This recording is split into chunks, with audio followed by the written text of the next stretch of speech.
네, 오늘은 고린도 전서 1장 1절에서 9절 말씀을 중심으로 예수님과 교제케 하시는 하나님으로 라는 제목으로 하나님의 말씀을 전가하겠습니다.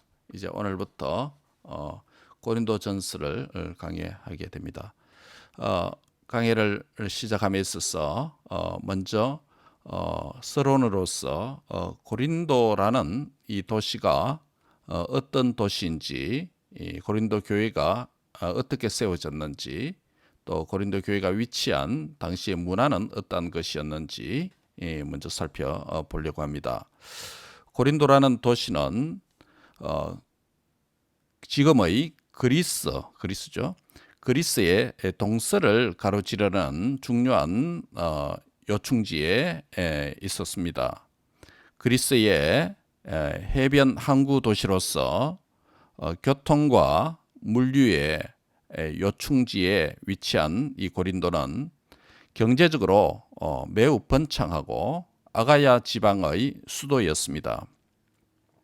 요즘 말로 하면 LA 정도 되겠습니다. 예, 메트로폴리탄 시리고 또 해변을 끼고 있는 어떤 도시고 물류와 교통과 또 경제의 중심적으로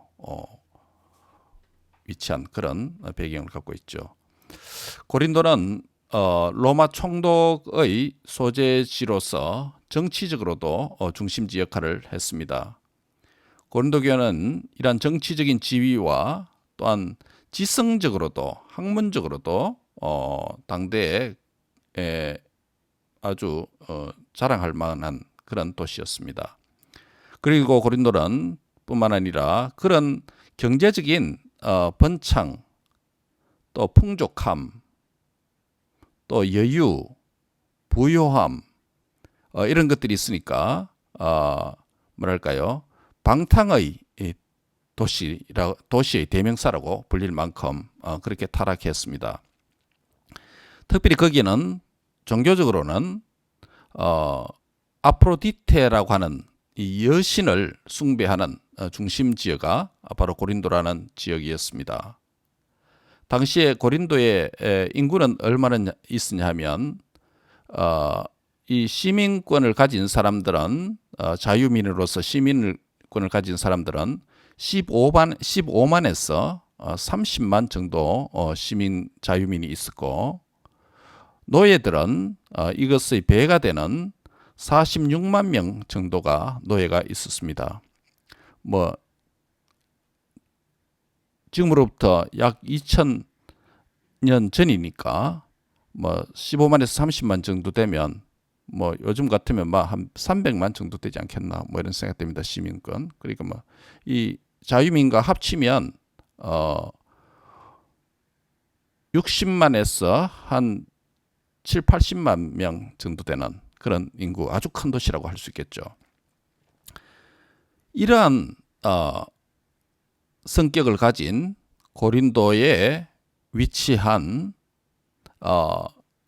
고린도 교회 성도들에게 바울은 고린도에 보내는 첫 번째 편지인 이 고린도 전서를 통해서 그러한 세상의 중심과 같은 정치, 경제, 사회, 문화, 종교적으로 번창하고 또는 한편으로는 방탕한 이 도시 문화에 익숙한 고린도 교회 성도들에게 어떻게 교회로서 삶을 유지할 수 있는지, 어떻게 그리스도인으로서 성도로서 삶을 바르게 영위해 갈 수 있는지, 이런 문화 속에서 위치한 교회는 어떤 신앙생활을 해야 될지 매우 다양한 관점으로 바울은 이 서신에서 표현하고 있습니다. 고린도 교회가 언제 세워졌습니까? 이 고린도 교회의 설립 과정은 사도행전 18장과 매우 연관되어져 있습니다. 사도행전 18장에 보면 고린도 교회가 세워지는 과정을 설명하고 있습니다. 바울은 그의 제2차 전도 여행에서 제2차 전도 여행은 AD 51년경입니다. 51년경. 지금으로부터 거의 2000년 아닙니까? 1세기니까. 1세기 중반. 2차 전도 여행에서 아덴을 방문한 후에 바로 이어지는 도시가 고린도였죠. 예, 전도 여행의 여정이 아덴의 사역을 마치고 고린도로 이동했습니다. 그때 로마로부터 추방을 당했던 유대인이 있었습니다. 그 유명한 부부가 있죠. 누굽니까? 브리스길라와 아굴라라는 부부였죠. 바울은 브리스길라와 아굴라 부부와 함께 생활하며 함께 텐트 만드는 이 같은 작업을 동업을 했습니다. 함께 복음을 전하는 동력 관계 안에 있었습니다. 그래서 고린도에서 이 고린도 교회가 시작된 것입니다. 바울 일행은 유대인들로 인해서 유대인들의 반대와 핍박으로 인해서 또 유대인들의 오만과 또 거부로 인해서 복음 전도의 방향이 유대인에게서 이방인으로 나아가게 된 계기가 되어서 바울이 그 사역에 집중을 했죠. 그는 디도 유스도의 집을 근거로 삼아서 디도 유스도의 집을 예배당으로 삼아서 당시로 말하면 가정교회죠. 예배당으로 삼아서 고린도 교회가 모이게 되었습니다. 많은 사람들이 믿게 된 것 같습니다. 고린도에는 유대인과 이방인이 함께 살고 있었습니다. 바울은 고린도에서 전체 사역 기간을 약 1년 반 정도 사역을 한 것으로 보입니다. 사도행전 18장 11절에 보면 1년 6개월을 거기에 머물면서 전도했다라고 말하는 것으로 보아서 고린도 교회의 사역 기간이 약 1년 반 정도 바울이 거기서 보낸 것 같습니다. 그 후에 바울은 고린도를 떠나서 에베소로 이동하고 다시 안디옥으로 도착을 합니다. 이때 고린도 교회는 그러니까 1년 6개월 사역을 마치고 다른 지역으로 갔다 이 말이죠. 전도 여행 계속되니까. 이때 고린도 교회는 도덕적으로 방탕하기 시작했고, 이 말은 아까 고린도가 방탕의 도시라고 그랬죠. 이 방탕 문화가 교회 안으로 결국 들어왔다는 것을 의미합니다. 또 지적으로 상당히 교만한 분위기가 만들어졌습니다. 그리고 고린도 교회는 이교도적인 환경으로 아까 말씀드린 아프로디테의 여신을 숭배하는 그 종교적인 중심지라 말씀드렸죠. 이교도적인 이 환경으로 둘러싸인 여러 가지 많은 문제점으로 고통을 받고 있었습니다. 아직도 고린도 교회에 많은 그리스도인들이 그들이 신앙의 분위기 안에서 교회의 문화 안에서 한편으로는 사는 것 같은데도 불구하고 상당히 종교적인 사람들인 것 같은데도 불구하고 훈련을 제대로 받지 못해서 극단적인 생각을 가진 자들이 당시에 많았습니다. 여러분 오늘도 마찬가지입니다. 예수 믿는다고 하면서 그리스도인이라고 하면서 교회 중직자라고 하면서 교회를 생각하는 것이 하나님을 섬기는 것이 완전 꽝일 때가 너무 많습니다. 몇 가지 이유가 있겠죠. 제가 언젠가 말씀드린 적이 있습니다. 이 사람은 정말 예수님을 못 만났을 가능성이 있다. 기독교 분위기 속에서 자라오다 보니까 또 체면과 또 사회적인 어떤 것이 고려되어서 교회 안 갈 수 없는 어떤 그런 문화 속에 살아핀 종교생활을 하는 것입니다. 실상은 예수님을 못 만난 자가 교회 안에도 많습니다. 그 다음에 예수님을 믿기는 믿는데도 불구하고 그리스도인으로서의 삶을 전혀 삶 속에서 살지 못하는 것. 그런 두 번째 이유는 그는 그리스도인이긴 하지만은 아직 제대로 말씀 가운데 훈련을 받지 못했어. 그렇게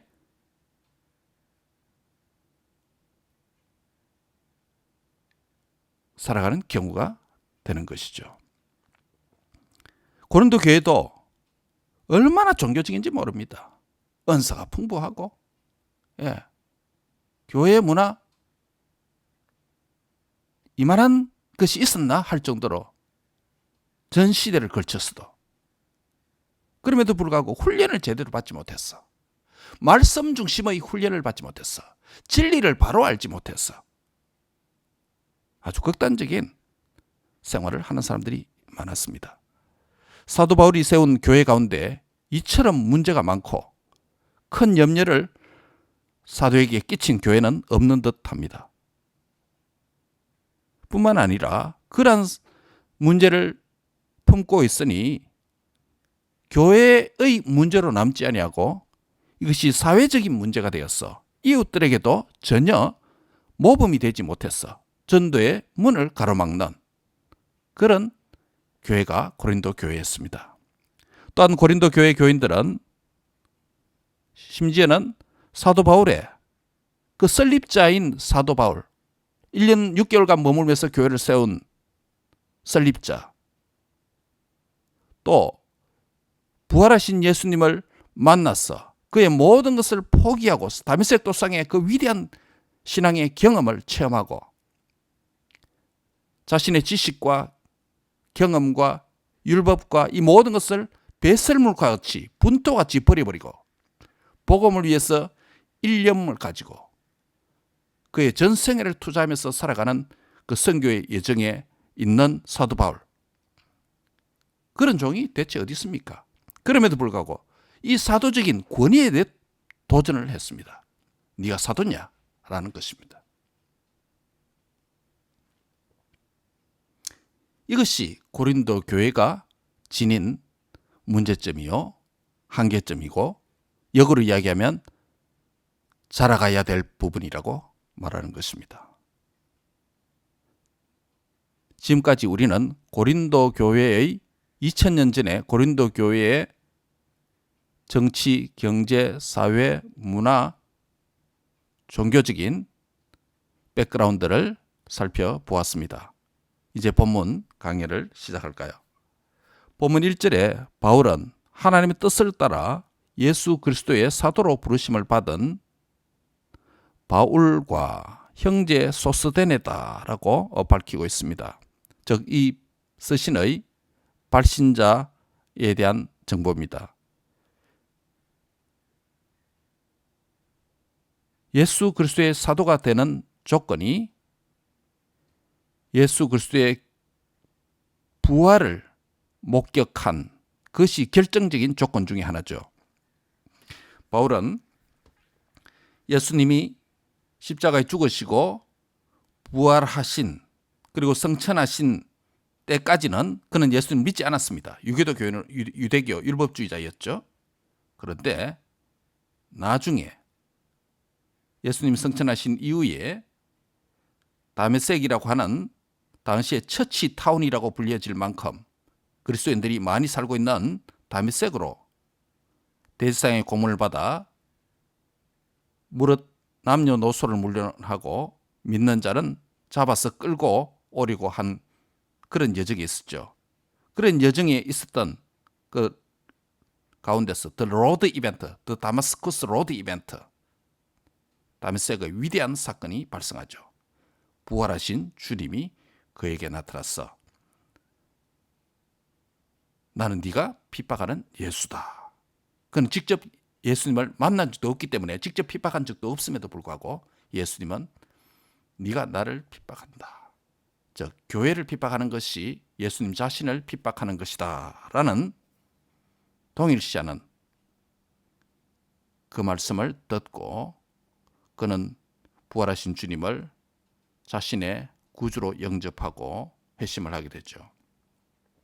그 바울과 그리고 소스데네, 형제 소스데네, 이제는 예수님을 그런 부활의 주님을 만난 자들은 그에게는 모두가 형제가 되는 것이죠. 이것이 나와 너와의 관계입니다. 그리스도 안에서 나와 너와의 관계죠. 예. 내가 그렇게 부활의 주님을 다메섹도스에 만난 위대한 경험을 했다면, 내가 이 큰 사랑을 하나님으로부터 받았다면 내 옆에 있는 지체도 동일한 사랑을 받았다는 것입니다. 동일한 사랑을 받았다는 것입니다. 그렇죠? 그만큼 내가 위대한 경험을 했다면 내 옆에 있는 지체도 아주 존귀한 자입니다. 그런 의미에서 형제입니다. 그런 의미에서 형제입니다. 그런 의미에서 고린도 교회, 이 서신을 받는 고린도 교회는 바울과 소스데네의 관계처럼 분쟁으로부터 돌아서고 이런 관계로 회복되어야 된다는 것을 암시하는 것이죠. 이 소스데네가 누굽니까, 여러분? 사도행전 18장 17절에 보면 그는 회당장이다. 예, 회당의 룰러다. 시너고그 리더고 룰러다라고 되어 있습니다. 회당장입니다. 회당장은 당시에 유대인들이 성전이 파괴되어지고 바벨론 포로로 잡혀가게 되어지고 그때부터 흩어져서 이들이 하나님을 예배하게 되었는데 그런 척소가 바벨론 지역에도 세워지고 뭐 각 세계 도처에 생기죠. 그게 회당입니다. 성전 예배에서 율법을 가르치고 하나님의 말씀을 강론하는 그런 장소가 회당이죠. 그런 회당에 책임을 지고 있는 자가 소스데네였습니다. 이 회당장도 예수님을 믿게 되고 주 안에서 바울과 같이 형제로서 이 서신을 쓰고 있다는 것입니다. 여기서 바울 사도의 직분이 하나님의 뜻을 따라 된 것이라고 변정하고 있습니다. 이 자신의 이 사도직을 수여한 자는 사람이 아니라 예수 그리스도라고 말씀하고 있습니다. 사실 그는 다메섹 도상에서 주님을 만난 이 개인적인 경험이 그의 바울 서신에 곳곳에서 잘 녹았어 표현 느끼지 못할 정도로 녹아져 있습니다. 그 대표적인 게 뭡니까? 이전 것은 지나갔으니 보라 새 것이 되었도다. 뉴 크리에이션, 고린도서 5장 17절에 뉴 크리에이션 개념 아닙니까? 그렇죠? 그래서 땅에 엎드러졌다. 다메섹 도상에서 그 빛 앞에서 또 땅에서 다시 일어섰다라고 말했죠. 에게 이로 땅에서 엎드러지고 땅에 일어섰다는 것은 예수님이 십자가에 죽고 다시 부활했다, 일어났다라는 단어와 같은 단어를 씁니다. 즉 예수님과 함께 죽고 예수님과 함께 일어나서 새로운 피조물이 됐다. 개인적인 경험에도 불구하고 전 교회적인 경험인 것처럼 또 전 교회가 그런 경험을 해야 된다고 바울이 그의 서신서에서 말합니다. 그게 에베소 2장 5절과 6절 아닙니까? 우리가 그리스도와 함께 죽고 그리스도와 함께 일어나서 그리스도와 함께 하늘에 앉힌 바가 되었다 라고 우리의 구원을 그렇게 설명하고 있습니다. 그의 구원론도 개인적인 경험에 아주 상당히 녹아져 있고 그러나 개인적인 경험으로만 남지 않고 그것을 전 교회적으로 보편적으로 그렇게 설명을 하고 있는 것이죠. 그래서 바울은 자신의 사도직 직분이 이 예수 그리스도의 사도다라고 말합니다. 이 사도직은 바로 부르심을 받은 자라는 뜻이죠. 전적으로 자신의 사도 직분은 하나님의 뜻을 따라 된 것이고 예수 그리스도의 사도이고 부르심을 받은 사도라고 그렇게 말을 하고 있습니다. 이렇게 강조하는 이유가 뭐겠습니까? 바울은 가는 곳곳마다 사도권에 대한 도전을 받았습니다. 특별히 고린도 교회에서도 그렇습니다. 네가 사도 맞냐? 이렇게 것이죠. 본문 2절에 본서신의 고린도 전서에 수신자가 누구인지 설명합니다. 2절에 보면 고린도에 있는 하나님의 교회 곧 예수 그리스도 안에서 거룩하여지고 성도라 부르심을 받은 자들과 또 각처에서 우리의 주 곧 그들과 우리의 주 대신 예수 그리스도의 이름을 부르는 모든 자들에게 이 편지를 쓴다라고 수신자들에 대한 장황하게 길게 표현을 해놨습니다. 여기에서 우리는 수신자, 이 편지를 받는 수신자의 몇 가지에 대한 정보를 보고 있습니다. 첫째는 무엇입니까? 고린도라는 지역에 있는 하나님의 교회다라는 것입니다. 즉, 이 수신자 공동체는 지역 교회 공동체다라는 것입니다. 지역 교회 공동체다. 고린도 지역 교회가 이 편지를 받는 대상이라는 의미입니다. 오늘날 지역 교회, 로컬 처치, 지역 교회 자체를 부인하는 자들이 있습니다. 지역 교회는 문제가 많기 때문에 나는 그 문제 많은 교회에 나가지 않겠다라고 말하는 자가 많습니다. 소위 무교회주의자 아닙니까? 그렇죠? 예, 무교회주의자. 오늘 무교의자 중에 현대판 무교의자들이 또 있죠. 예, 가난한 성도라고 그랬지 하지 않습니까? 교회에 안 나가는 성도, 그렇죠? 안 나가, 거꾸로 하면 가난이죠. 오늘 우리 한국에 이 가난한 성도들이 너무 많아요. 왜? 사람과의 관계에서 상처를 입었어. 사람을 만나는 걸 싫어하고. 일종의 영적인 공황장애입니다. 영적인 소셜 패스라고 해야 될까요? 교제 자체를 거부합니다. 왜요? 사람과의 입은 상처가 트라우마가 되었어.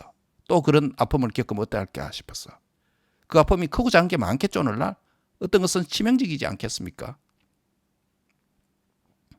그럼에도 불구하고 성도는 함께하는 지체의 관계를 회복해서 무교의자로 사는 자가 아니라 교인들과 함께 교제하면서 서로를 빚어지고 서로의 문제점 발견하고 서로를 위해서 기도하고 서로의 약점을 담당하는 또 서로의 성숙을 도모하는 그런 관계가 로컬 교회의 필요성이죠.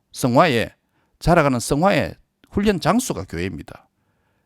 100% 완벽하면 뭐 지상교회가 왜 필요하겠습니까?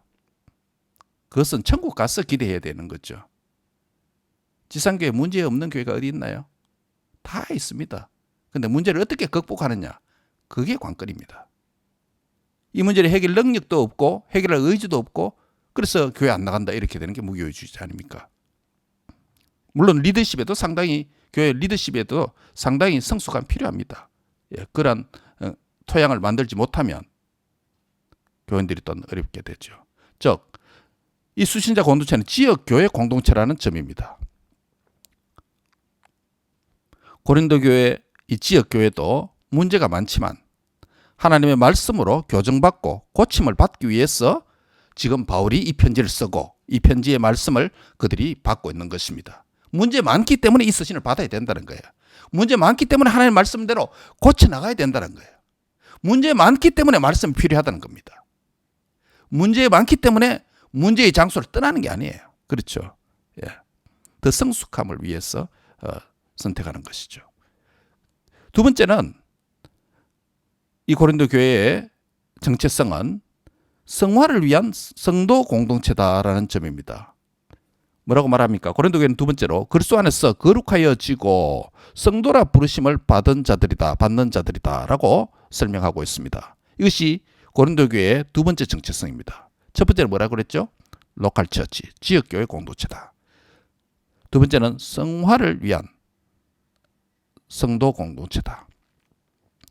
본서 고린도전서의 발신자인 바울이 사도로 부르심을 받은 자라면 본서의 수신자는 고린도 교회는 성도로 부르심을 받은 자들이다 라고 말합니다. 성도가 무엇이라고 말씀합니까? 성도는 예수 그리스도 안에서 거룩하여진 자들이 성도다라고 말합니다. 예수님 안에서 거룩한 자다. 사람은 스스로 거룩할 수가 없습니다. 예수님 안에서 거룩할 수 있습니다. 예수님 안에서 거룩하여집니다. 즉 예수님을 믿을 때, 그 예수님과 교제할 때 거룩하게 되죠. 예수님 안에서 하나님께서 거룩하다라고 인쳐주시는 은혜의 선물이 바로 그 정체성이 성도죠. 세 번째 정체성이 있습니다. 예수 그리스도의 이름을 부르는 공동체입니다. 고린도 교회는 우리 주 예수 그리스도의 이름을 부르는 자들이라고 설명합니다. 예수님의 이름을 부르는 자라는 것은 무엇을 의미합니까? 어떨 때 예수님의 이름을 부릅니까? 기도할 때, 찬양할 때, 한마디로 말하면 예배 행위와 관련이 있습니다. 예수 그리스도의 이름을 부르는 모임은 결국 예배 공동체라는 의미입니다. 교회에서 가장 중요한 행위 중에 하나가 예배가 신실하게 드려지는 것입니다. 우리 개혁교회가 고백하는 교회의 3대 표지, 3대 사인 뭡니까?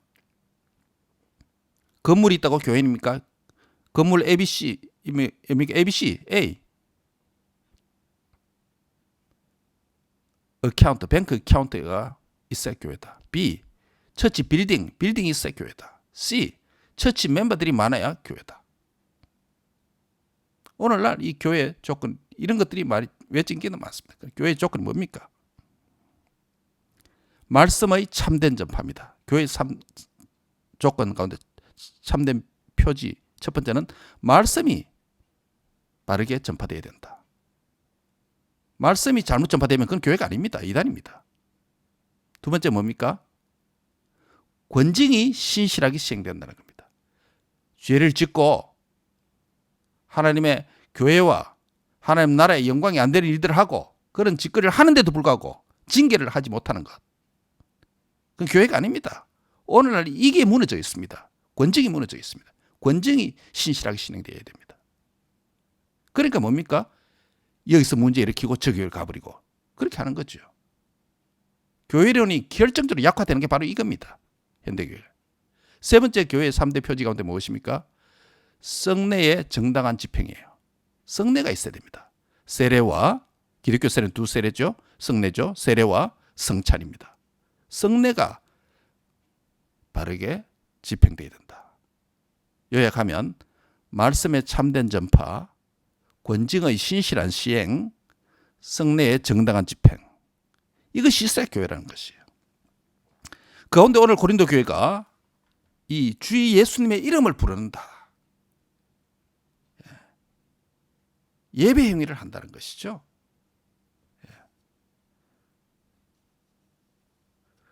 우리 글로리아 커뮤니티 교회도 지역 교회로서 위치하고 있습니다. 또 우리 교회를 정체성을 우리가 어떻게 해야 됩니까? 성화를 위한 공동체다. 성화를 위한 성도 공동체다. 서로의 성화가 무엇입니까? 예수님 안에서 거룩하게 되는 것. 예수님을 닮는 것. 서로가 예수님을 닮도록 격려하고 서로 기도하고 서로 위로하고 그런 성화를 위한 공동체가 되어야 된다. 나는 성화를 위한 공동체에서 어떤 역할을 하고 있는가 우리 교회에서. 예수 그리스도의 이름을 부르는 예배 행위에 있어서 신실한 예배자로 살아가는 저와 여러분이 될 수 있기를 바랍니다. 이어서 바울은 이 수신자 공동체 고린도 교회에게 은혜와 평강을 강구하고 있습니다. 바울은 고린도 교회 성도들에게 3절에서 하나님 우리 아버지와 주 예수 그리스도로부터 은혜와 평강이 있기를 원하노라라고 말합니다. 물론 당시에 그라클로마 사이에트서 편지를 쓸 때 항상 이런 인사가 있었습니다. 그러나 단순히 그라클로만 사이에트에서 쓰신 쓰의 형식으로만 이해하지 말아야 합니다. 하나님의 은혜가 있어야 평강을 누릴 수가 있다. 이 은혜와 평강은 바울은 개척한 교회들마다 그의 쓰신 쓰를 보낸 교회들마다 은혜와 평강을 그만큼 강조했습니다. 중요하다는 의미겠죠. 하나님의 은혜가 없으면 교회가 안 된다는 것입니다. 하나님의 은혜가 없으면 교회가 평안할 수가 없다는 것이에요. 특히 고린도 교회는 분쟁이 많았기 때문에 하나님의 은혜가 더 필요하다는 것이에요. 컨텍츄얼라이제이션. 이 고린도 교회의 상황화와 관련해서 은혜와 평강의 개념을 설명하면 고린도 교회는 현재 은혜가 필요하다. 많은 은혜가 필요하다. 하나님의 은혜가 필요하다. 그래서 은혜로 말미암아 교회가 평안하게 되어야 된다. 우리 가정에도 은혜가 필요합니다. 내 개인에게도 은혜가 필요합니다. 우리 직장에도 하나님 은혜가 필요합니다. 내 개인 안에 하나님 은혜가 충만하지 못하면 내가 평안을 누리지 못합니다. 작은 일에도 흔들리고 작은 일에도 동요하고 작은 일에도 걱정하고 염려하고 불안해하고 할 수밖에 없죠. 평안을 잃어버린 거죠. 예. 하나님의 은혜가 여러분 심령 속에 이 시간 right now 충만케 되기를 바랍니다. 그래서 하나님의 평강이 여러분 안에 가득 차기를 바랍니다. 가정도 마찬가지입니다. 모든 가족들에게도 하나님의 은혜가 충만해야 모든 가족들이 평안하게 살 수 있습니다. 우리 직장에도 하나님의 은혜가 충만해야 고용이 안전화되고 임금이 안정화되고 수익이 정당하게 창출되고 직원들의 복지도 혜택이 있고 은혜가 있어야 되는 것입니다. 기독교인의 이 직장생활, 기독교인의 비즈니스, 기독교인의 직업관, 직장관, 세상의 직장인 비즈니스맨들처럼 열정과 아침에 일찍 나고 늦게 누우며 수고의 떡을 먹는 그런 원리로 사는 것이 상식이지만은 그러나 그것만은 안 된다는 것이죠. 여호와께서 집을 짓지 아니하면 수고하는 자가 헛되도다. 여호와께서 성을 지키지 않으면 파수꾼에 깨어있음이 헛사다. 그러므로 하나님의 은혜가 필요하다는 것이에요. 여러분의 직장 속에, 여러분의 비즈니스 속에, 여러분 직업생활 속에 하나님 은혜가 가득하기를 바랍니다. 그래야 평강이 올 수가 있는 것입니다.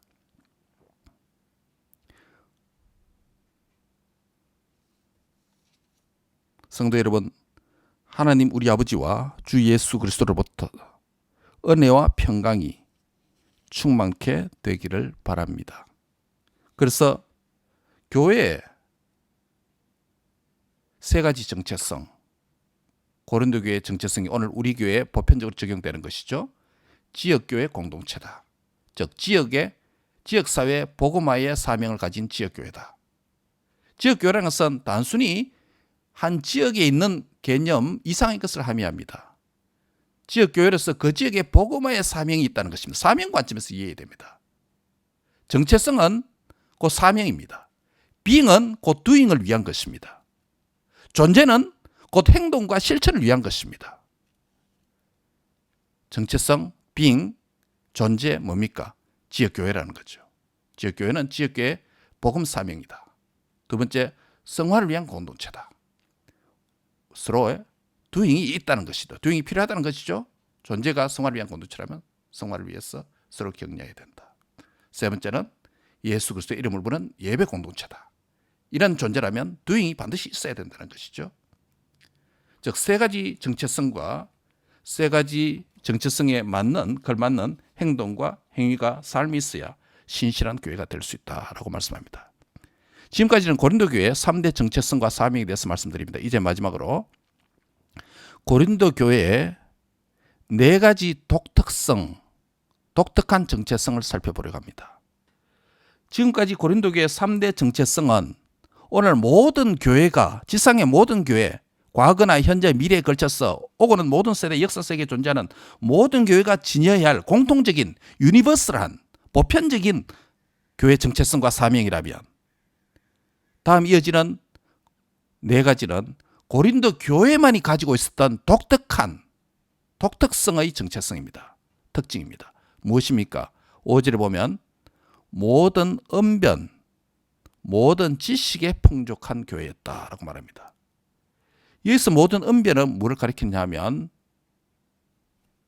이 단어를 뭐라고 쓰냐 하면 그 유명한 로고스라는 단어를 썼습니다. 로고스가 무엇입니까? 여러분 지금 말씀드리죠. 제가 지난번 로고스와 렘마에 대해서 설명한 적이 있죠. 말씀을 가리키는 대표적인 신약의 헬라어 2가지가 로고스와 렘마입니다. 이에 대한 이해가 없는 사람이 뭡니까? 로고스는 객관적인 말씀이고 하나님 계시의 말씀이라면 렘마는 내가 주관적으로 깨닫고 들리는 말씀이다. 이렇게 오해합니다. 그게 뭐냐면 신정통주의 성경 이해관입니다. 성경을 읽을 때 그 독자에게 들리는 것이 하나님의 말씀이 된다는 거예요.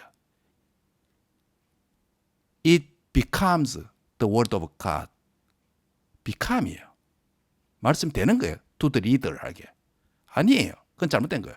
리버럴 디알라지어는 뭡니까? 하나님의 말씀 어떻게 이해하는지 아십니까? The Bible contains the word of God. 하나님의 말씀을 그냥 포함한다는 거예요. 일부.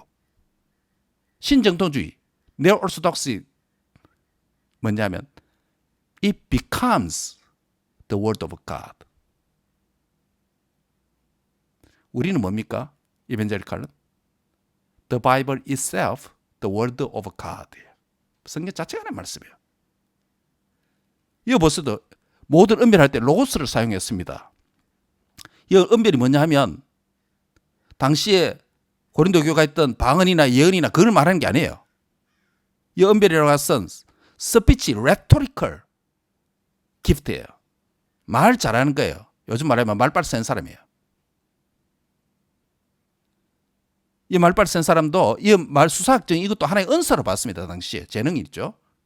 기프트죠.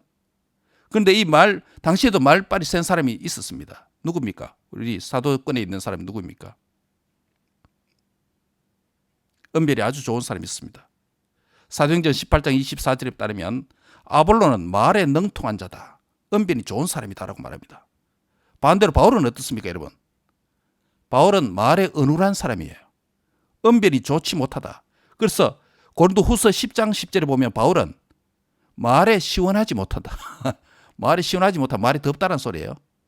이 말은 말을 잘 못하는 소리예요. 은별이 그만큼 차이가 있습니다. 아볼로하고 바울하고 그렇게 차이가 있습니다. 그런데 고린도 교회는 전체적으로 이 로스로 이야기해보세요. 아까 잘못된 이해대로 하면 어떻게 됩니까? 로스 계시된 하는 말씀으로 이해해보세요. 말이 안 돼요. 이건 사람의 말이 레토릭이에요. 그게 렘마와 로고스의 잘못된 이해를 여기서도 보는 거예요. 사람의 말도 로고스예요.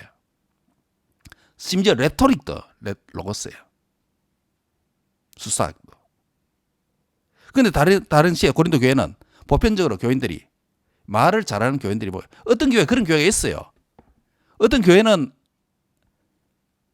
글을 잘 쓰는 사람들이 많은 것 같으면 어떤 교회는 보편적으로 말을 잘하는 교인들이 많아요. 교회마다 특성이 다 있어요. 우리 김 집사님은 그런 말씀 하는데 우리는 뭡니까? 조나단 에드워드나 뭐 이런 늘 그런 일을 한다는 그런 교회 분위기가 있어요. 독특한. 그런 사람들이 또 모임이게 됩니다. 이 고린도 교회는 모두 언변이 풍족하다고 했습니다. 두 번째는 뭐냐면 지식에 풍족하다. 그노시스라는 지식에 풍족하다. 이것은 세상적인 철학이나 또 문화에 대한 이해나 상황에 대한 이해나 이런 것들이 아주 풍족하게 넘쳤다는 것이에요. 예. 일단 학자적인 그런 분위기라는 거죠. 이 교회가. 세 번째는 뭡니까? 6절에 보면 그리스도의 증거가 견고하다라고 말합니다. 여기서 그리스도의 증거가 견고하다는 것을 오해하지 말아야 됩니다. 그 증거가 하나님의 말씀이 견고하게 뿌리 내렸다 이 말은 그들의 삶도 그렇다는 말은 아니에요. 반드시. 그리스도의 원리가 이 말씀의 원리가 그리스도께서 가르친 말씀의 증거 원리가 교회 안에 만연하게 잘 보편적으로 알고 있다. 그들의 지식의 수준에 맞게 잘 알고 있다는 것이요. 그러나 삶 자체가 그렇다는 건 아니에요. 왜냐하면 고린도 교회에 문제가 많기 때문에. 아까 말씀드렸죠. 훈련이 안 됐기 때문에 그렇다는 거죠. 마지막 네 번째 특징이 있습니다. 7절에 보면 너희가 모든 은사에 부족함이 없다라고 말합니다. 이제 성령의 은사가 많이 있죠. 고린도 교회. 이것이 고린도 교회만이 가진 네 가지 특징이기도 하고 네 가지 장점이기도 합니다. 이런 게 장점이죠. 교회로서는요. 잘 어떻게 사용되느냐가 문제죠. 이로 인해서 바울은 4절에서 예수 그리스도 안에서 너희에게 주신 하나님의 은혜로 말미암아 항상 하나님께 감사한다라고 말합니다. 이것도 하나님께 주신 것이기 때문에 하나님께 감사한다는 것이에요. 이 나쁜 것도 아닙니다. 여러분 이런 것들요. 사람이 지식이 있다. 말을 잘한다. 또 그리스도의 말씀이 뿌리내려서 교회 안에 좋은 문화가 만들어진다. 그리고 하나님 은사가 성령 은사가 많다. 이런 게 나쁜 것도 아니에요. 어떻게 사용하느냐 바르게 사용하느냐 그게 문제죠. 훈련이 잘 되어서 겸손하게 바르게 지혜롭게 교회를 세우는 방식으로 사용된다면 그거 좋은 거예요. 그래서 항상 하나님께 감사한다는 거예요. 그 자체는 좋은 거니까. 8절에서 우리 주 예수 그리스도의 날에 책망할 것이 없는 날. 예수 그리스도의 날이라는 것은 주님의 구원과 주님의 심판이 실행되는 날이죠. 책망할 것이 없는 자로 끝까지 견고하게 서게 하실 것이다 라고 말합니다. 마지막 9절에는 바울은 고린도 교회의 성도를 교회로 성도로 부르시면 하나님 아들 예수 그리스도와 예수 그리스도 우리 주와 더불어 교제케 하시는 하나님의 신실하심 때문이다. 이런 장점들 많이 있지만은 이런 장점들이 예수 그리스도의 날까지 이끌고 가는 것이 아니고 이런 장점들이 교회를 교회되게 하는 것이 아니라 주님과 더불어 계속 교제하는 삶 때문에 교제케 하셔서 하나님께서 베푸시는 그 신실함 때문에 즉 하나님의 은혜 때문에 교회가 교회되게 될 수 있다는 것입니다. 말씀을 맺습니다. 고린도 교회는 한 지역에 위치한 지역 교회입니다. 지역 교회는 복음적 사명을 가진 하나님의 교회입니다. 교회는 예수 그리스도 안에서 성령을 통해서 거룩하게 하심을 입은 성도로 부르심을 받은 자들입니다. 성도는 성화를 계속적으로 이루어 가야 하는 성화 공동체입니다. 거룩한 삶을 살아야 하는 사명을 가진 교회죠.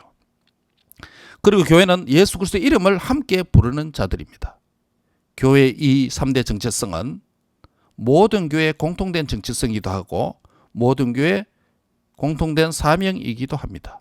이 세 가지 교회적인 정체성에 해당하는 세 가지 사명을 잘 감당하는데 뭐가 필요합니까? 하나님의 은혜가 절실히 필요하다는 것입니다. 은혜와 평강이 필요하다는 것입니다.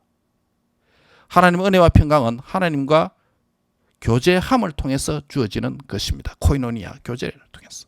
결국 하나님과의 풍성한 교제는 사명 수행과 밀접한 관련이 있다는 의미가 됩니다. 이해하셨습니까? 이 논리를. 예. 세 가지 사명, 세 가지 정체성 완수하려면 뭐가 필요하다? 하나님의 은혜와 평강이 필요하다. 하나님의 은혜와 평강을 지속적으로 누리기 위해서 뭐가 필요하다? 하나님과의 지속적인 교제가 필요하다는 것입니다.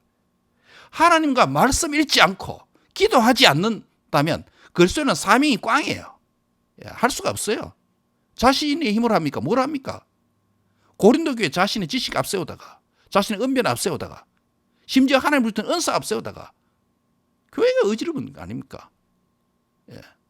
하나님과 바른 교제를 통해서 하나님 주신 마인드를 가지고 하나님 주신 지혜를 가지고 하나님 주신 사랑의 힘으로 교회가 은혜와 평화를 누리고 이 사명을 감당한다는 것이죠. 사랑하는 성도 여러분, 저와 여러분이 하나님과의 참된 교제가 늘 충만케 되기를 바랍니다. 말씀을 사랑하고 말씀을 통해서 하나님과 교제하고 기도를 함으로 하나님과 교제하시기 바랍니다. 그래서 하나님과 교제가 충만함으로 말미암아 성도와 성도의 교제도 확장되어지고 그래서 은혜와 평강이 우리 교회에 가득 찼어. 교회의 3대 사명, 즉 지역교회의 복음화의 사명, 성화 공동체로서의 사명, 예수 그리스도의 이름을 함께 부르는 신실한 예배자의 사명을 우리 주 예수 그리스도의 날까지 신실하게 감당하는 저와 여러분 될 수 있기를 주의 이름으로 축복합니다.